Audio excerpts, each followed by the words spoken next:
बिस्मिल्लाहिर्रहमानिर्रहीम और अस्सलाम वालेकुम। 13 मार्च और पाकिस्तान में जुमेरात की शाम। आज अभी तक की अहम खबरें और मेरा तज्जिया। आज एक बार फिर हम सान्या बलूचिस्तान पर बात करेंगे। उसकी वजह दो हैं, क्योंकि मुझे पता है कि पिछले कई वीलॉग इसी चीज़ के ऊपर हो रहे हैं, लेकिन हर दिन और हर वीलॉग के वक्त कोई नई डेवलपमेंट हो रही है, इसलिए अब फिर एक मेजर डेवलपमेंट है। और वो मेजर डेवलपमेंट, एक तो कौमी असम्बली के अंदर आज सारा दिन इसी पर बात होती रही और तमाम की तमाम तोपें और उनका रुख जो है वो दहशतगर्दों की बजाय इमरान खान और उनकी पार्टी पर रहा। और उसके साथ साथ अमली तौर पर भी पाकिस्तान तहरीक इंसाफ की सोशल मीडिया के ख़िलाफ़ ऑपरेशन जो है उसको लॉन्च कर दिया गया, शुरू कर दिया गया और सोशल मीडिया के लोगों को घरों से उठाना शुरू कर दिया। लग ऐसे रहा है कि जैसे खुदा न खास्ता ये जो दहशतगर्दी का हमला है ये BLA या हिंदुस्तान ने नहीं करवाया, बल्कि ये पाकिस्तान के 90% अवाम जो है जिस पार्टी के साथ है, जिसका नाम पाकिस्तान तहरीक इंसाफ है, ये खुदा न खास्ता उन्होंने करवाया है। अब आप खुद सोचिए कि नेशनल सिक्योरिटी को और दहशतगर्दी जैसे वाक़यात को किस तरीके से ट्रीट किया जा रहा है। फिर हमारे DG ISPR कहते हैं कि मनफी बयानियाँ चलाया जाता है और मनफी प्रोपेगेंडा किया जाता है, और फिर तकाजा ये भी है कि हम जो कहें मनोअन लोग उसके ऊपर ईमान लाएं, ब्लाइंडली लोग ट्रस्ट करें। हालांकि हम इन्हीं चीज़ों को जितनी बार मर्जी मिसयूज़ करें, भले 9 मई में, भले डिफरेंट जगहों पर हम नेशनल सिक्योरिटी का नाम लेके सियासी मकासद के लिए सियासी मुखालफों को, क्योंकि DG ISPR भी एक पॉलिटिकल पार्टी के तौर पर ही एक्ट करते हैं, तो अपने सियासी मुखालफिन को जितना मर्जी रगेद दें, दबा दें, लेकिन जब हम कुछ कहें तो मनोअन आप उसके ऊपर एतबार करें। आपके सामने कुछ फैक्ट्स रखते हैं, उसके बाद फिर ये सोशल मीडिया के ख़िलाफ़ जो ऑपरेशन शुरू हुआ वो रखते हैं और आगे की सारी सिचुएशन रखते हैं। सबसे पहले तो ऑपरेशन के जो नंबर्स DG ISPR साहब ने दिए और जो वहाँ से विक्टिम्स और सर्वाइवर्स जो हैं, जो बचे और भागने में कामयाब हुए या बचने में कामयाब हुए, मैं यही कहूँगा, उनके जो बयानात हैं, वीडियो पैगामात हैं, ऐसा नहीं है कि मैं अपने आप से बना रहा हूँ, सुनवा भी देंगे व्लॉग के आखिर पर आपको।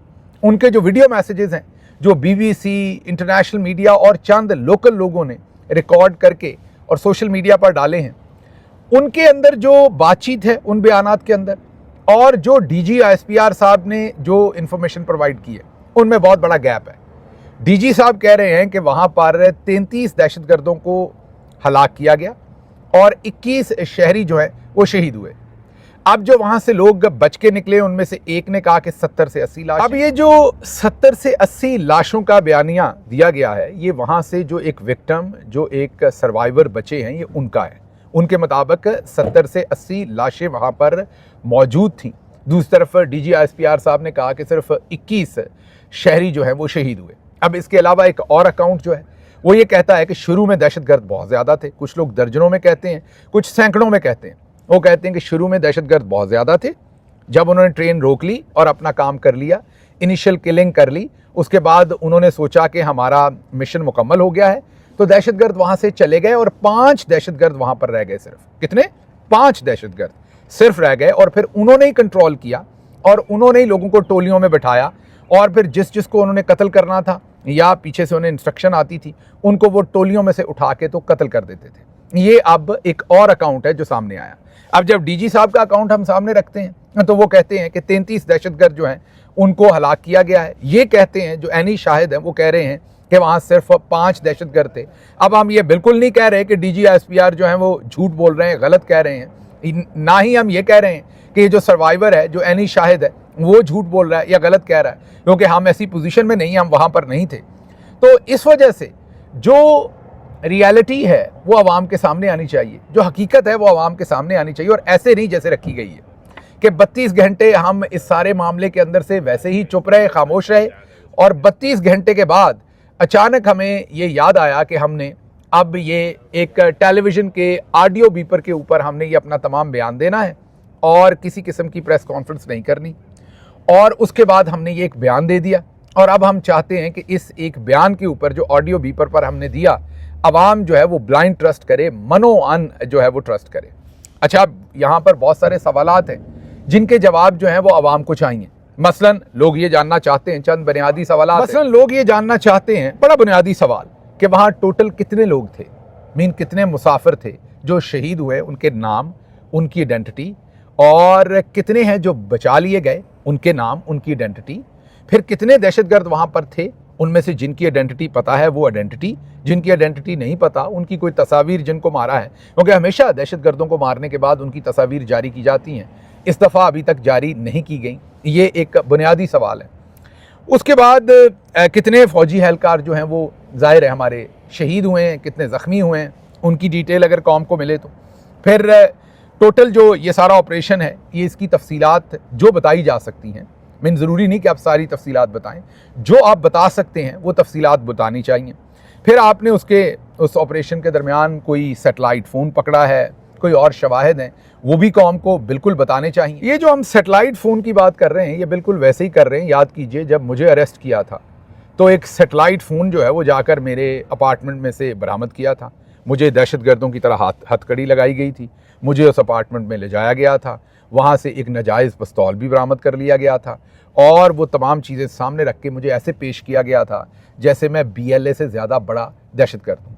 और सेटेलाइट फ़ोन के ऐसे हवाले दिए गए थे जैसे उस सेटेलाइट फ़ोन के ऊपर मैं रॉ से या कोई CIA से या पता नहीं किससे राब्ते कर रहा हूँ और कितनी बड़ी मुल्क दुश्मनी की जा रही है।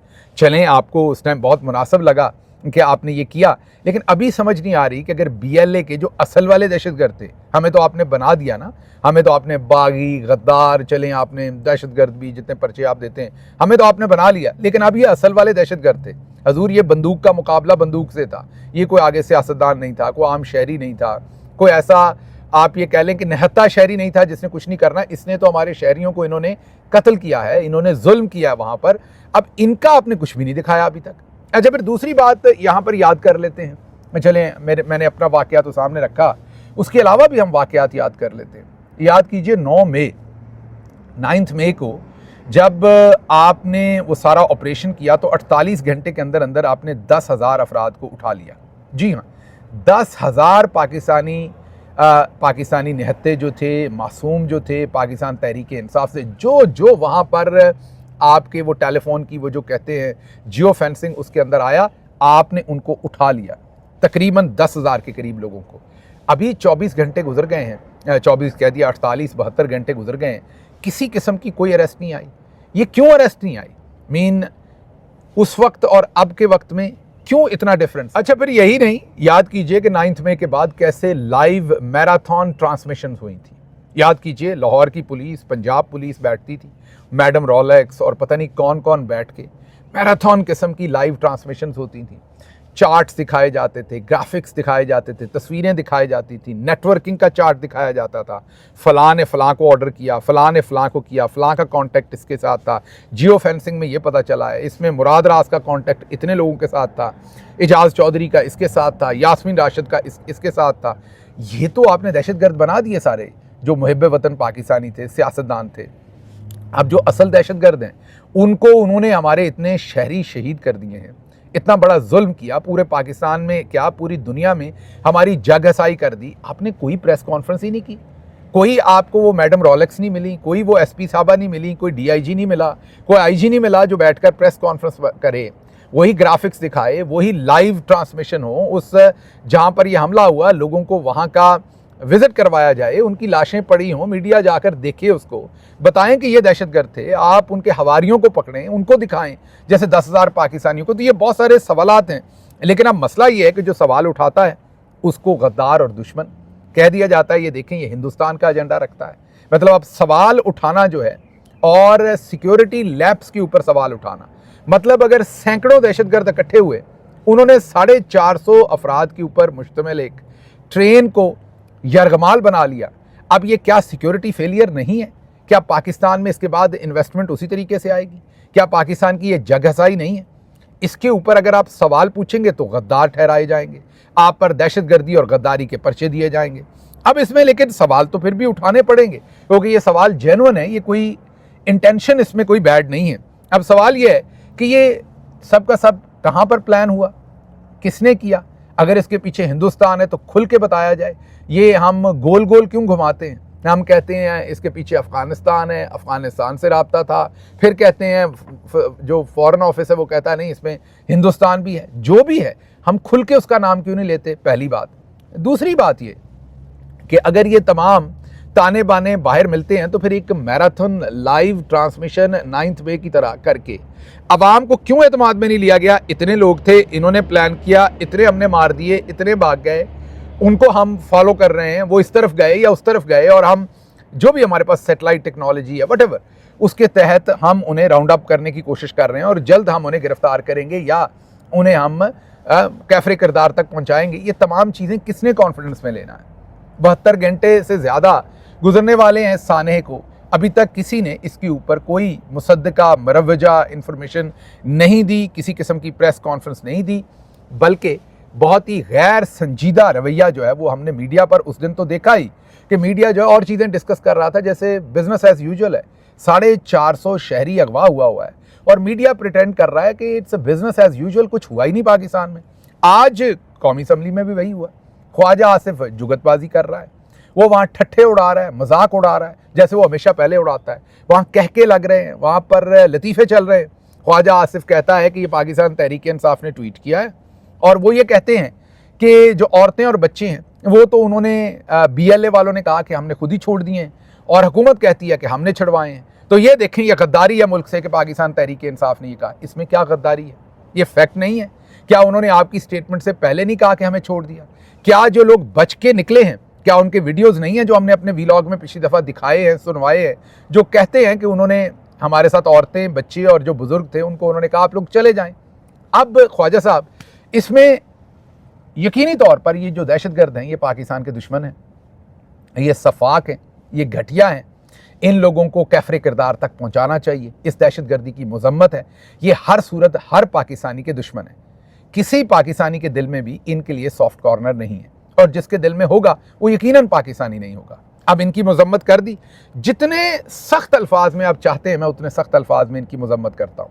लेकिन अब मेरा एक सवाल है, अब जो बच्चे हैं सर्वाइवर्स, वो अपने मुंह से कहते हैं कि औरतों और बच्चों को उन्होंने छोड़ दिया, तो क्या हम इस बात को, ये नहीं कि उनके लिए सॉफ्ट कॉर्नर है या औरतों और बच्चों को छोड़ने के बाद वो मासूम हो गए, नहीं, उसके बाद भी हम उन्हें दहशतगर्दी कहते हैं, उसके बाद भी हम उन्हें सफाकी कहते हैं, उसके बाद भी हम उन्हें कहते हैं कि उनको कैफरे किरदार तक पहुंचाया जाए। लेकिन आपकी तकलीफ हमें समझ आती है। आपकी तकलीफ इसलिए समझ आती है कि आपको अपना आप उनसे भी ख्वाजा साहब ज़्यादा सफाक लगता है। आपको शर्म आती होगी कि यार दहशतगर्दों ने औरतों को छोड़ दिया, हमने नहीं छोड़ा। दहशतगर्दों ने बच्चों और बुजुर्गों को छोड़ दिया, हमने नहीं छोड़ा, हमने औरतों को भी उठाया, जेलों में डाला। तो ख्वाजा साहब, आपको अगर अपना आप बुरा लग रहा है तो फिर आपको अपने काम ठीक करने। दहशतगर्दों को कोई सपोर्ट नहीं कर रहा। जो 33 मारे अच्छा किया, जो और मारे जा सकते हैं उनको भी मारे और इनको ख़त्म करें। पूरी कौम आपके साथ खड़ी है, सिक्योरिटी फोर्सेस के साथ खड़ी है, इसकी मजम्मत भी करती है। लेकिन अगर दहशतगर्द भी एक चीज़ पे जाके रुक जाते हैं ख़वातीन पर, तो हमें सोचना नहीं चाहिए कि हमने क्या किया और हम वहाँ पे नहीं रुके। तो नौ, अगर इस कंट्रास्ट में हम इस एक चीज़ में उनसे भी ज़्यादा बुरे दिख रहे हैं आवाम को, तो फिर आवाम का क्या कसूर है? हमें अपने, इसका मतलब है कि अमाल को बेहतर करने की ज़रूरत है। दूसरी तरफ बिलावल जरदारी साहब ने कहा कि जब मैं 1 साल का था तो मुझे कौमी अपना प्राइम मिनिस्टर हाउस से अगवा करने की कोशिश की गई।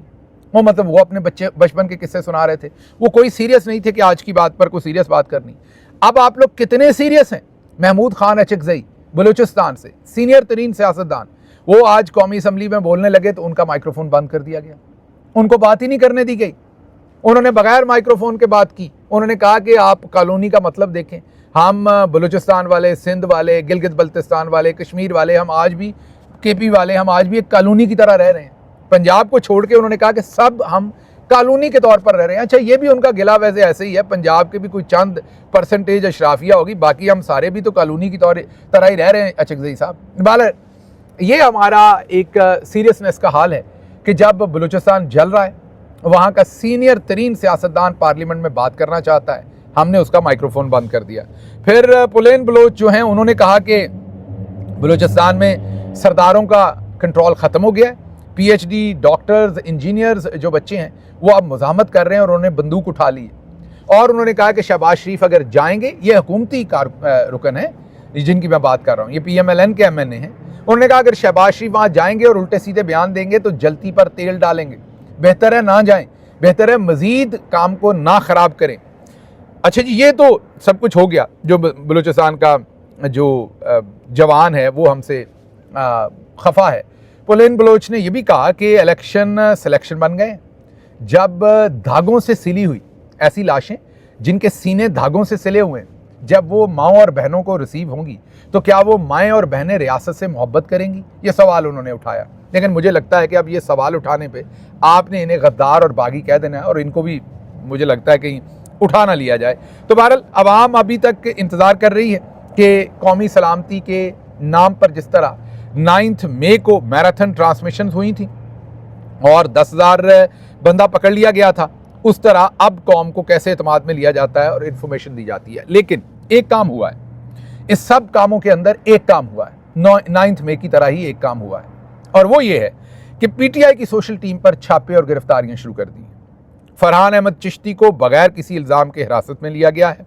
पीटीआई की सोशल मीडिया टीम में है, कोई उन्होंने कसूर नहीं किया, कोई उन्होंने पोस्ट नहीं की। रमज़ान के महीने में घर जाकर उनको उनके घर से उठा लिया गया है।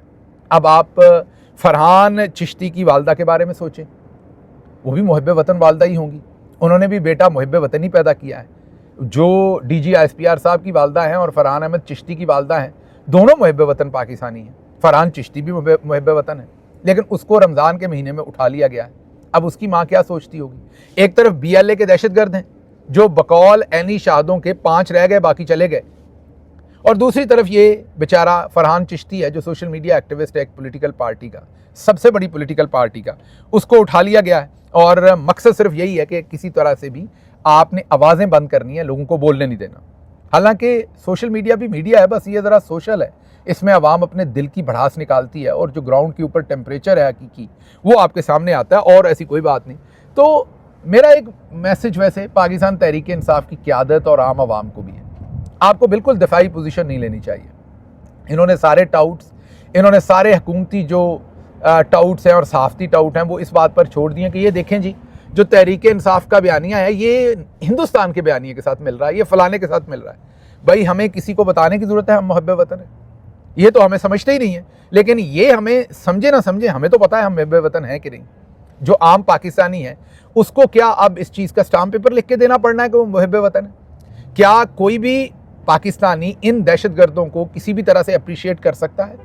इन दहशतगर्दों के साथ किसी भी तरह से रिलेट कर सकता है? बिल्कुल नहीं कर सकता। हमारे भाइयों को मारा गया है, हमारी बहनों को वहाँ पर तंग किया गया है, ये सब पाकिस्तानी है, इवन सिक्योरिटी फोर्सेस वाले भी पाकिस्तानी हैं। तो कौन इन दहशतगर्दों को अप्रिशिएट कर सकता? कोई नहीं कर सकता।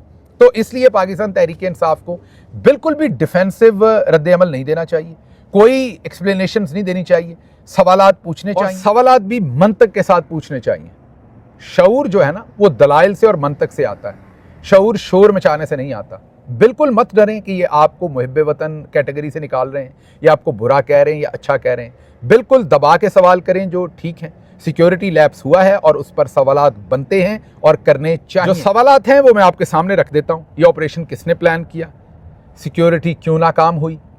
जिसने सिक्योरिटी की जिसकी जिम्मेदारी थी या नाकामी थी वो कौन शख्सियात थी, कौन से ऑफिसर्स थे, कौन लोग थे, उनके ऊपर कौन सी इंक्वायरी बिठाई गई है, किस किस को सस्पेंड किया गया है, क्या मुस्तकबिल के लिए लाहे अमल किया गया है, कौम को एतमाद में लिया जाए, साने के असल ज़िम्मेदार कौन हैं, उनके ख़िलाफ़ क्या कार्रवाई होगी, बलूचिस्तान में जो मकामी अफराद हैं उनके हकूक़ और वसाइल का ये जो सारा मामला चल रहा है इसका हल क्या है, हकूक़ और वसाइल के ऊपर क्या काम कर रही है।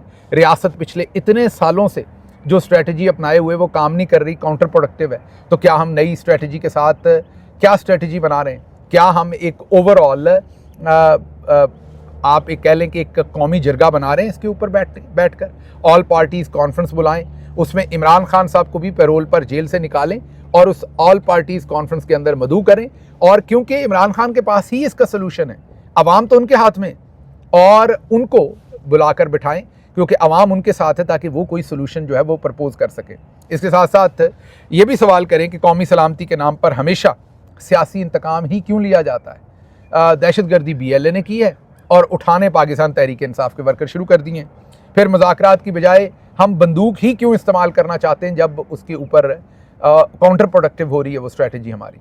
और आखिर पर ये भी आपको बताते चले कि महमूद अचकज़ई और अख्तर मैंगल वो अब इमरान खान साहब से जेल में मिलना चाहते हैं और मिलकर अफ़गानिस्तान का कोई रास्ता निकालना चाहते हैं। देखते हैं कि इस हुकूमत में कोई अभी भी कोई अकल मौजूद है या नहीं, ये उनको मिलने देते हैं कि नहीं। मुझे यहाँ से इजाज़त दीजिए। अल्लाह आपका हामी और नासिर हो।